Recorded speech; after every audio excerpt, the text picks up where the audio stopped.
하나님의 영광이 나타나기 직전에 어떤 일이 벌어집니까? 세 번째는 악이 승리한 것처럼 보인다는 거예요.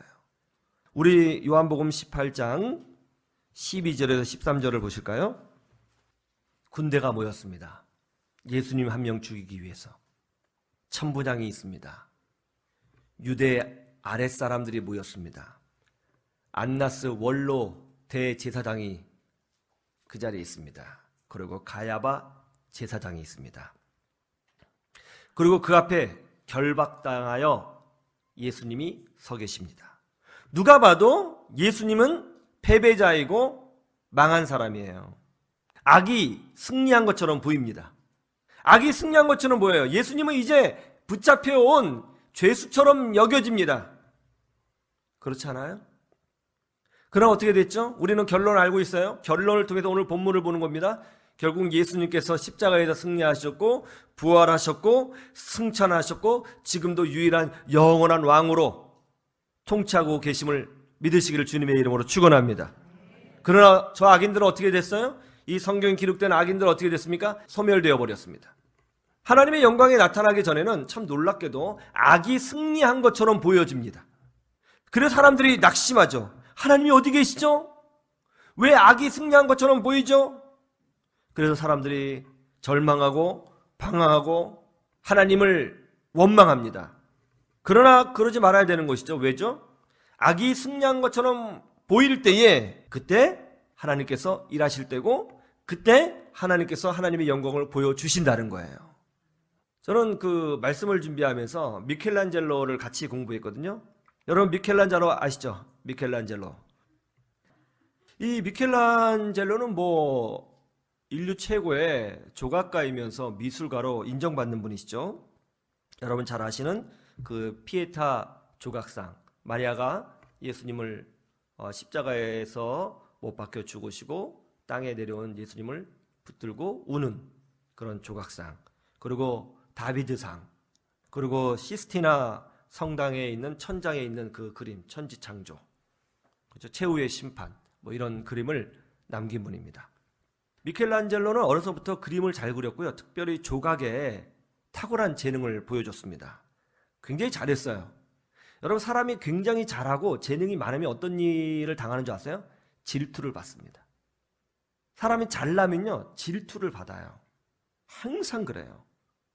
미켈란젤로는요 너무 잘하니까 주변 사람들이 많이 질투했습니다. 한 번은 14살 때 이제 공방에 들어가서 이제 작품을 공부하는데 느닷없이 옆에 있는 어떤 애가 너 이거 왜 건드려? 그러면서 주먹으로 얼굴을 막 때린 거예요. 피투성이가 됐습니다. 그리고 코뼈가 완전히 부러져서 주저앉아 버렸어요. 평생 이 코가 삐뚤어져서 주저앉은 채로 살아서 미켈란젤로는 자기 외모에 대해서 컴플렉스가 많았습니다. 참 희한하죠.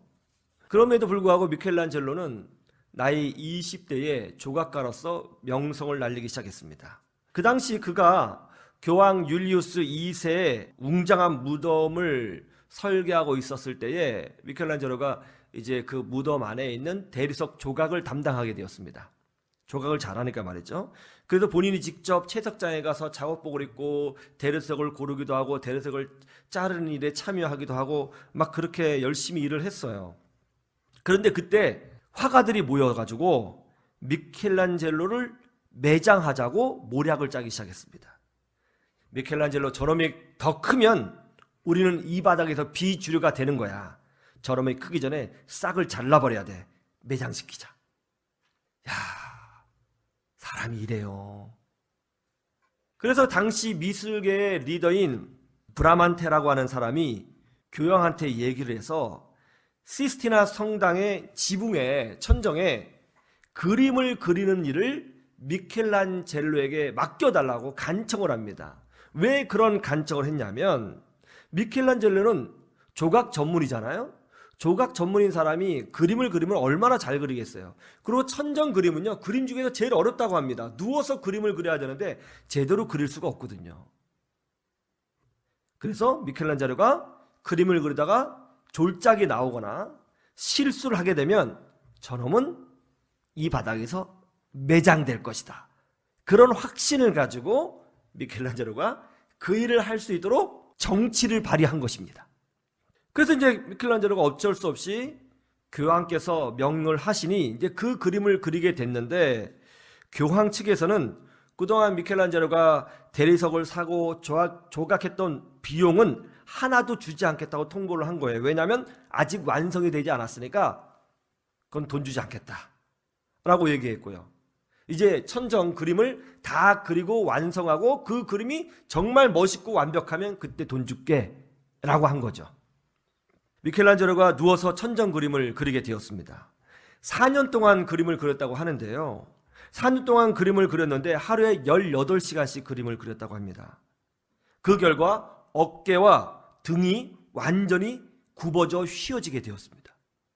그림을 그릴 때에 천정에서 떨어지는 가루 때문에 한쪽 눈의 시력을 완전히 잃었습니다. 그리고 천식에 걸렸습니다. 그는 평생 장애를 안고 살아야 했습니다. 이렇게 고생을 하면서 그림을 그리는데 미켈란젤로를 질투하는 사람들이 수시로 그림 그리는 곳에 와서 뭐 행패도 부리고, 못하게 하려고요. 마음도 흔들어 놓고 막 그랬다는 것이죠. 그가 그림을 다 완성했을 때가 33세인데요. 미켈란젤로가 그림을 그리고 천정에서 내려왔을 때 사람들은 그가 60대 노인인 줄 알았다고 해요. 미켈란젤로가 병들고 무너지는 모습을 보고 그를 시기하고 질투하던 자들은 자신이 승리했다고 믿고 노래를 불렀다고 합니다. 천정 그림이 오픈되는 날 많은 사람들이 모였습니다. 그리고 그를 시기하는 사람도 모였죠. 조각가가 누워서 그림을 그렸으니 뭐 얼마나 대단한 작품이 나왔겠습니까? 뻔하다고 생각을 했죠. 그리고 그 형편없는 그림을 보고 사람들은 붕괴할 것이고, 그러면 미켈란젤로는 이 예술계에서 완전히 매장될 것이다 라는 확신을 가지고 있었던 것입니다. 그림이 오픈되었습니다. 그림이 탁 오픈되었는데 천정에, 저 하늘에 그전에 볼 수 없었던 너무나도 아름답고 웅장한 하나님의 천지창조의 역사가 기록된 그림이 확 펼쳐지는 거예요. 그 그림이 얼마나 정교하고 아름답고 웅장한지 그 그림을 본 사람들이 감동을 이기지 못해서 눈물을 흘렸다고 합니다. 그리고 누가 먼저라고 할 것 없이 찬양을 부르기 시작한 거예요. 그 그림 이후 미켈란젤로는 유명한 화가로 인정받게 되었죠. 하루는 이런 일이 있었습니다. 어두운 밤에 작은 호롱불 하나에 의지해서 누워서 그림을 그리고 있는데 작업을 방해하려는 한 사람이 들어와서 이렇게 말을 했다고 하죠. 이봐요, 거기 구석 그거 누가 본다고 그렇게 정성껏 그림을 그립니까? 누가 본다고? 그랬더니 미켈란젤로가 그림을 그리면서 누워서 큰 소리 이렇게 답변을 합니다. 누가 보냐고요? 하나님이 보시고 제가 봅니다. 그러면서 묵묵히 그림을 그렸다고 하죠. 악이 승리한 것처럼 보일 때가 있습니다. 그러나 아직 끝은 아닙니다. 희망을 품고 비전을 품고 믿음으로 전진하시고 하나님을 정성껏 섬기시고 긍정적인 믿음으로 전진하시기를 주님의 이름으로 축원합니다. 하나님의 영광을 보게 될 것입니다. 그런 은혜가 있기를 주님의 이름으로 축원합니다.